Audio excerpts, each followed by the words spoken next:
all so much for joining the North Carolina Aquarium at Fort Fisher today for our live stream from Otters on the Edge, our otter habitat.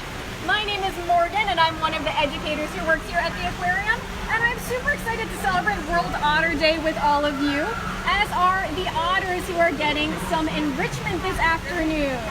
You'll notice in their habitat they have lots of things to interact with, and right now their enrichment involves some snacks like zucchini and carrots frozen inside ice blocks like otter popsicles. They've also got some live crickets to chase around and practice their foraging and hunting skills.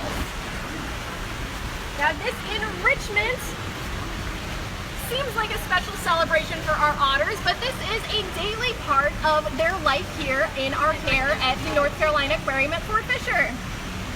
And I know they're showing off a lot of awesome behaviors right now. If you've got questions about otters for World Otters Day or about what you're seeing our otters do, please let me know in the comments. You can see 3 of the otters in our otter family are enjoying crunching on ice cubes. There is an ice block tower with some snacks inside that white hole, so the otters have to wiggle it around and do their best to get food out from inside. Another fun advantage of ice as an enrichment thing for our otters is that it floats, so they can bring it in the water with them and have twice the fun as they do on land.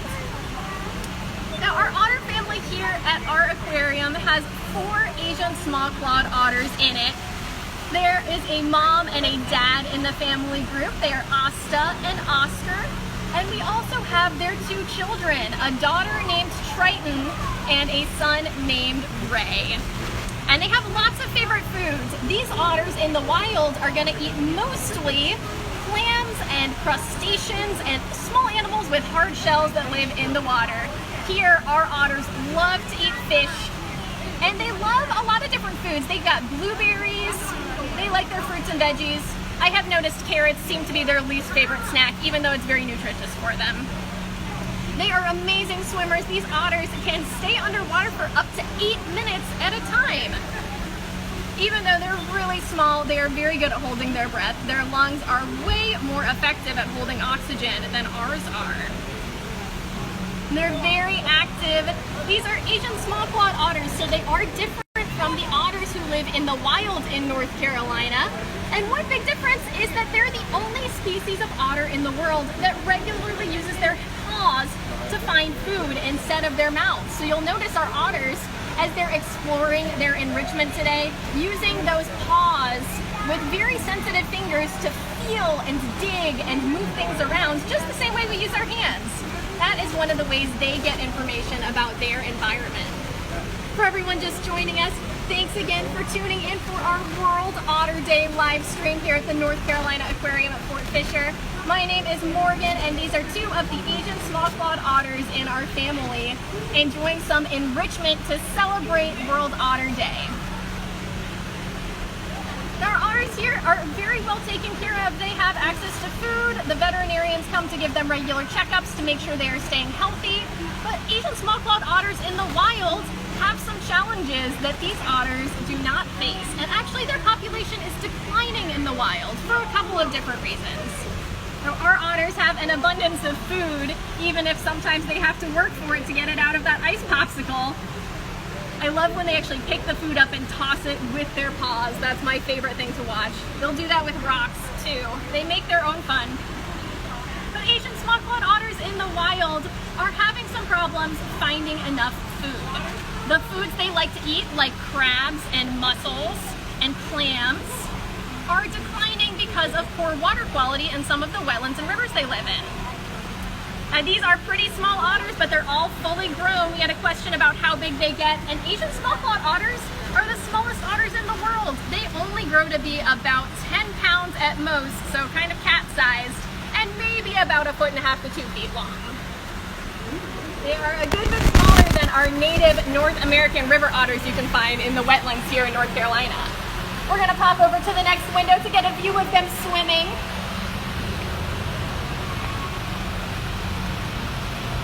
And another thing that is unique about Asian small-clawed otters like our family here at the North Carolina Aquarium at Fort Fisher is they live in social groups in the wilds. The wild otters in North Carolina tends to be solitary. They're not going to spend as much time with other otters, and they may be all alone in their territory. But for Asian small-clawed otters like this family, family is a matter of survival. The parents will have their children stay with them for sometimes years at a time, and older litters of pups who have grown up stay with their parents to help raise new younger siblings.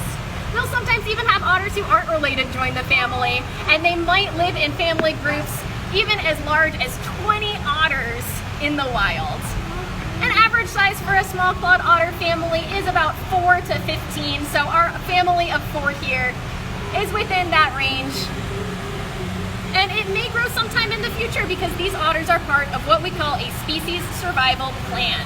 So that means that we work with other Association of Zoos and Aquariums facilities around the country to make the best, healthiest otter matches to help this species have a thriving population. So at some point, the son and the daughter in this family, Ray and Triton, may get matched through the species survival plan with their own mates and have their own otter families to keep Asian small-clawed otters going strong so that we can have a healthy population here to support healthier growing populations in the wild.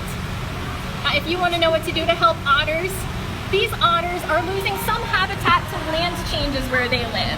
The forests they rely on for shelter are sometimes being converted into coffee and tea plantations. So if you look for tea and coffee that have a shade-grown marker on the label, that means it's grown in a forest instead of clearing the forest. So you're able to have farms for coffee and tea that support jobs and local economies, but also that habitat that lets otters thrive there too. Oh, and I just saw Ray, our son otter, the youngest one, he caught a cricket. All right, thank you all so much for joining us today for our World Otter Day stream here at the North Carolina Aquarium at Fort Fisher.